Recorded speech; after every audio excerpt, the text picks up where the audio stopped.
వాక్యం వదిలిపెట్టేస్తావు, దేవుని మందిరాన్ని వదిలిపెట్టేస్తావు, నీతిని వదిలిపెట్టేస్తావు. డబ్బు ముఖ్యం, స్నేహితులు ముఖ్యం, లోకం ముఖ్యం, ఎంజాయ్మెంట్ ముఖ్యం, ఎంటర్టైన్మెంట్స్ ముఖ్యం, ఆటపాటలు ముఖ్యం. దేవుడు నీకు ముఖ్యంగా ఉన్నాడా?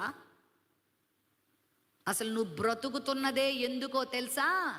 దేవుని కొరకు బ్రతకడానికే.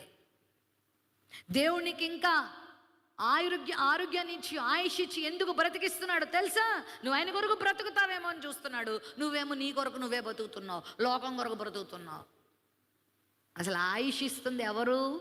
మనకు ఊపిరిస్తుంది ఎవరు? ఈ విషయాన్ని నెబుకద్నెజర్ అనే రాజు గుర్తించాడు.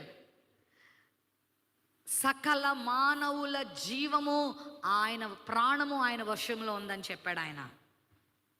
నీ ప్రాణం, నీ ఆరోగ్యం, నీ ఆయుష్ అంతా దేవుని చేతిలో ఉందని ఎప్పుడు మర్చిపోకో. ఈరోజు మూసాపేట చర్చికి